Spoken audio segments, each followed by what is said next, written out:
देखिए बस शांत रहिए, बस आता नहीं। प्रश्नावली 4.4, इसमें कल हमने एक समीकरण आपको बताया कि आपको याद हो, उसका नाम क्या था?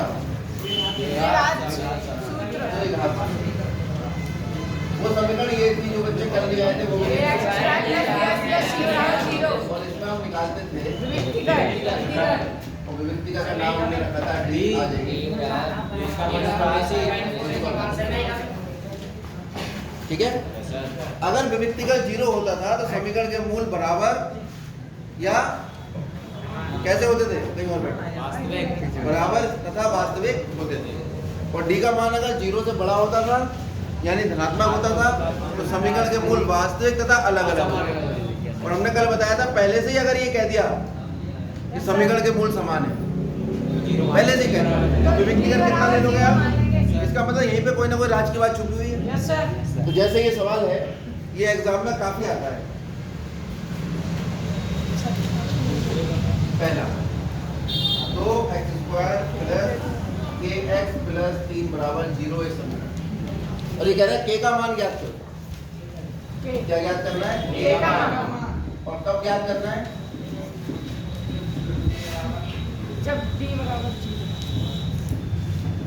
जबकि द्विघात समीकरण के मूल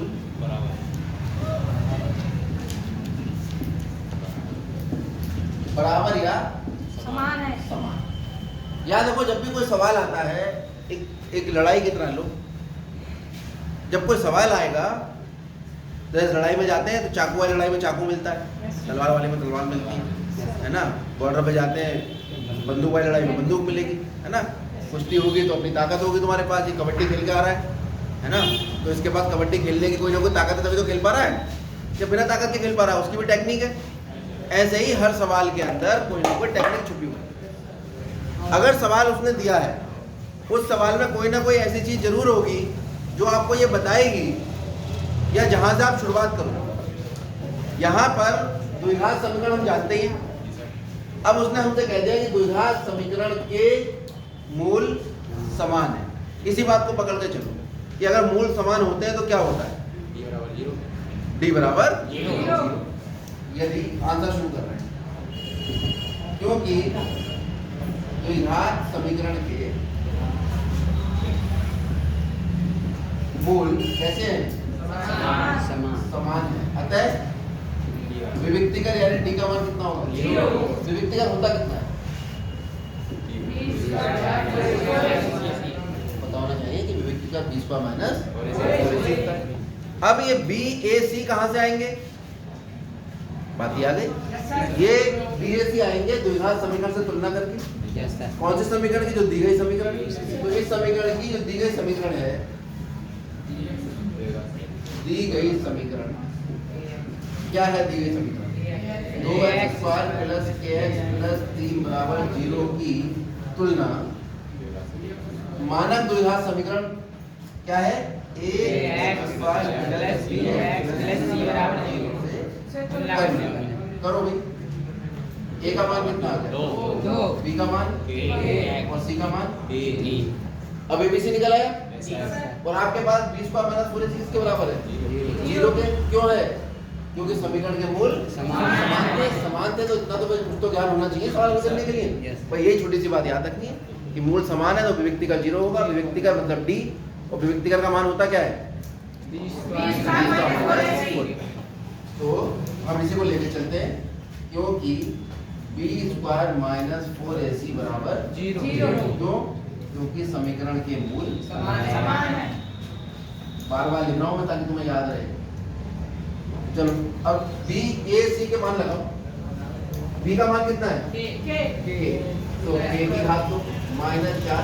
a का मान 2 बराबर 0। कुछ और थोड़ी करा है।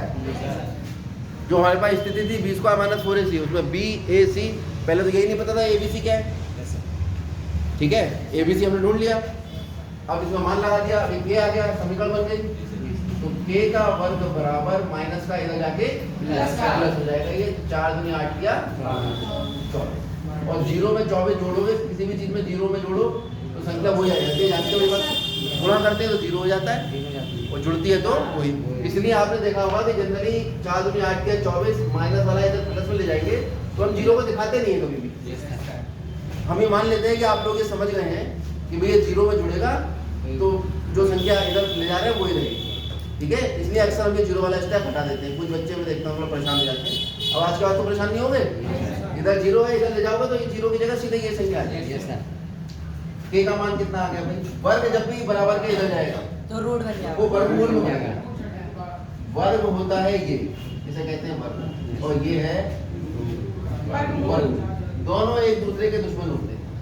अगर किसी संख्या पर वर्ग लग के वर्गमूल लगा है दोनों कट जाएंगे, या वर्गमूल लग के वर्ग लगा है तो भी दोनों कट जाते हैं, ठीक है। वर्गमूल एक दूसरे के उल्टे, वर्ग और वर्गमूल दोनों एक दूसरे के उल्टे होते हैं। तो जब भी हमें वर्ग हटाना होता है तो वर्गमूल ले लेते हैं, वर्गमूल हटाना होता है तो वर्ग ले लेते हैं। यहाँ क्या करना है, हमें वर्ग हटाना है।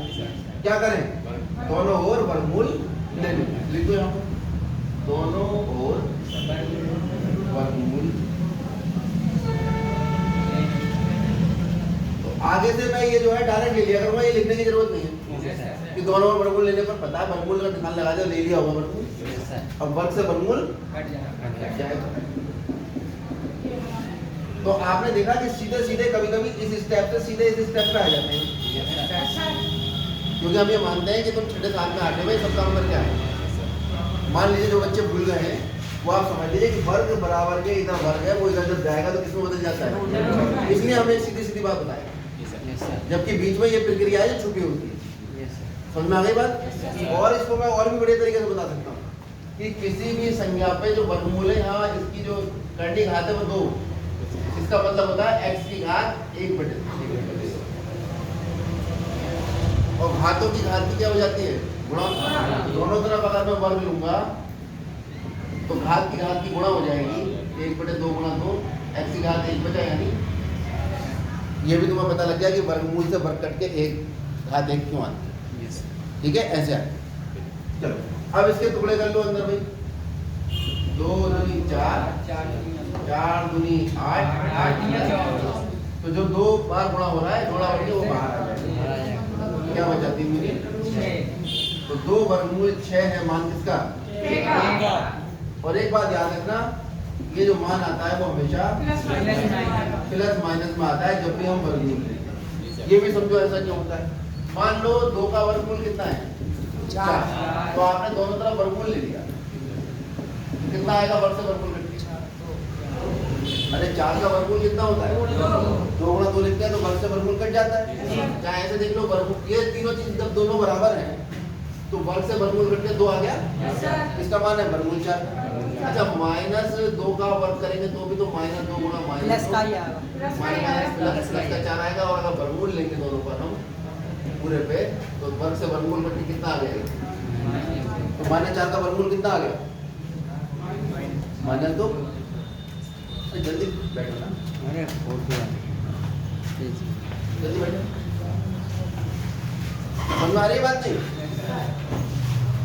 अरे माइनस ऐसा समझो, 2 का वर्ग अगर 4 है तो 4 का वर्गमूल 2,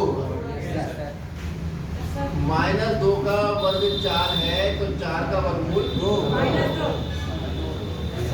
अब अगर खाली 4 लिखा है और उसका वर्गमूल है तो हमें क्या पता कि ये -2 का वर्ग है या +2 का वर्ग है। तो अगर 2 लिखोगे तो मैं ये कह सकता हूँ -2 क्यों नहीं लिखा, -2 लिखेंगे तो हम कहेंगे मैं +2 क्यों नहीं लिखा। तो इसलिए जब वर्गमूल निकालते हैं तो हमेशा कौन सा 8वें तक ये बात आपको नहीं बताई जाती है, ना ही उसका कोई महत्व होता है। लेकिन जैसे जैसे बड़ी क्लास में बढ़ोगे चीजें थोड़ी सी पिछली वाली में जुड़ जाती है। तो के का मान कितना आ जाएगा, 2 वर्गमूल 6 या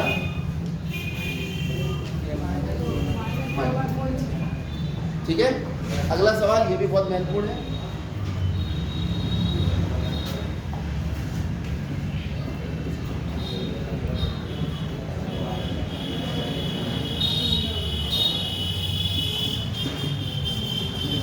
kx into x minus 2 plus 6 बराबर 0। kx गुणा कर लो तो x की घात 1 गुणा 2 माइनस 2kx प्लस 6 बराबर, ठीक है।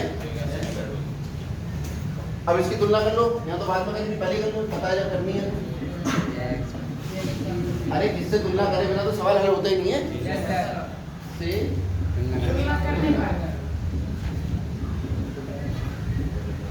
जब भी आपको समीकरण के लक्षण निकालने हो, मूलों के लक्षण निकालने हैं, या आपको विविक्तिकर निकालना है, द्विघाती सूत्र का प्रयोग करना है, तो आपको द्विघात समीकरण से तो तुलना करनी ही पड़ेगी। ए बराबर कितना आ गया यहाँ पर, बी बराबर और सी बराबर, और सब द्विघात समीकरण का मूल कैसे बता रखे हैं इसने, ये वाला किसी का तो पार्ट है समान है। अब क्योंकि हमें ज्ञात है, क्या ज्ञात है, इसके मूल द्विघात समीकरण के मूल समान है, ये हमें बता दिया है, किताब में पढ़ सकते हो आप। अतः विविक्तिकर कैसा हो जाना चाहिए, डी बराबर होना चाहिए। और डी का मान क्या होता है,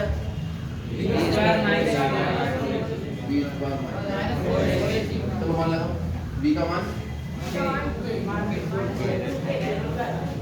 4, ए का मान k, सी का मान 6, माइनस का वर्ग तो प्लस होता है, 2 का वर्ग 4, माइनस 6 14, इधर तो हमारा है ऊपर आ रहा है सर।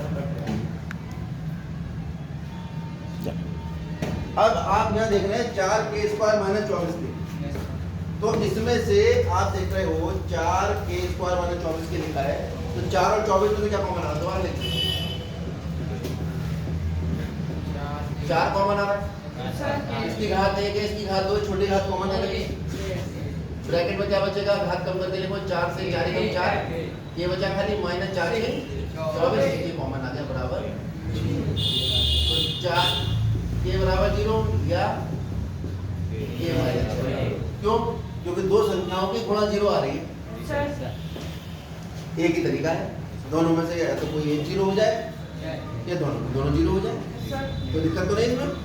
तो के बराबर कितना होगा, 0, क्योंकि 0 के 4 गुणा करना, इधर क्या करेगा, तो 0/4 हो जाएगा, और 0 को किसी से भी भाग करो 0 आता है, और ये माइनस का 6 इधर जाकर बताया था मैंने, 0 + 6 होगा, लेकिन 0 को लिखते नहीं है, सीधे तो ये आपके पास मान निकल आएगा। अब यहाँ पर एक लॉजिक ये है कि k बराबर 6 अगर मैं इस समीकरण में रख दूं, तो ये 6k² और 6 दूनी 12k + 6 बराबर 0, कोई समस्या नहीं है, समीकरण बन गए बढ़िया से। लेकिन अगर k बराबर 0 रख दिया, अगर k 0 रख दिया, तो 0 × x² 0, x की घात 2 का पद ही गायब हो जाएगा, और जब x की घात 2 का पद गायब हो जाएगा, तो क्या इसे द्विघात समीकरण कह सकते हैं? इसका मतलब k बराबर 0 लेने पर ये समीकरण द्विघात ही नहीं रहेगी। तो ये जो दो मान आए हैं, इनमें से एक मान तो कैंसिल हो गए, ठीक है, आप लिख दीजिए k बराबर 0 के लिए समीकरण, चलो रखने पर k बराबर 0 रख लो, द्विघात समीकरण में रखने,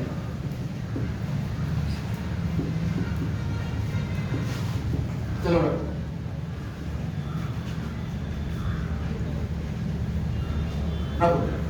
0 रखोगे तो कितना आ जाएगा, 0 x - 2 + 6 बराबर 0।